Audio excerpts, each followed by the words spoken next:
এক তীরন্দাজ মেলার মধ্যে খেলা দেখাচ্ছে। তার চারপাশে অনেক মানুষ দাঁড়িয়ে খেলা দেখছে। তীরন্দাজের সামনে 10টা আপেল আছে।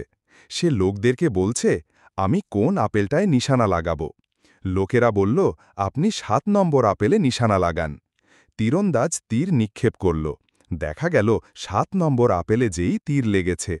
এইভাবে সে 10টা আপেলেই তীর নিক্ষেপ করল। অবাক করা বিষয় হল, তার নিক্ষেপ করা একটা তীরও লক্ষ্যভ্রষ্ট হয়নি।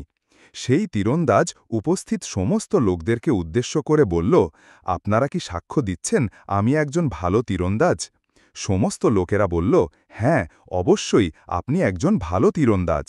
সেই তীরন্দাজ বলল, তাহলে আপনাদের মধ্যে থেকে মাত্র একজন মানুষ আমার সামনে এসে দাঁড়ান। আমি তার মাথার ওপরে একটা আপেল রেখে তীর নিক্ষেপ করব। তার এই প্রস্তাবে একজন মানুষও রাজি হল না, কারণ যদি নিশানা ভুল হয়ে যায় তাহলে তো কেল্লা ফতে। সেই মেলার মধ্যে একজন ছোট্ট বাচ্চা ছিল। সে এসে তীরন্দাজের সামনে দাঁড়িয়ে বলল, আমি রাজি আছি, আমার মাথায় আপেল রেখে আপনি তীর নিক্ষেপ করেন। ছোট বাচ্চার এই কথা শুনে মেলার সমস্ত লোকেরা অবাক হয়ে বলতে লাগল, সর্বনাশ, এত ছোট একটা বাচ্চা, তার এত সাহস আসলো কোন জায়গা থেকে? তীরন্দাজ সেই ছোট বাচ্চার মাথায় আপেল রেখে তীর নিক্ষেপ করল। দেখা গেল তীরটা আপেলেই লেগেছে।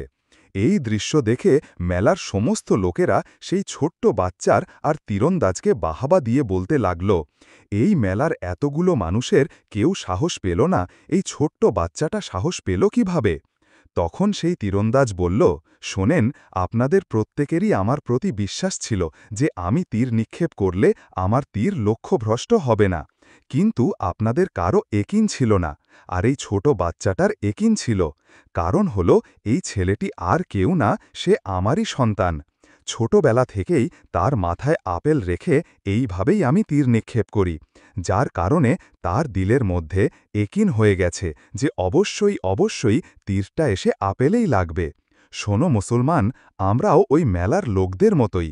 আমরা সবাই বিশ্বাস করি যে আল্লাহ তাআলাই আমাদেরকে সমস্ত বিপদ থেকে রক্ষা করবেন, কিন্তু আমরা একিন করি না, যার কারণে আমরা আল্লাহ তাআলার সাহায্য থেকে মাহরুম হয়ে যাই।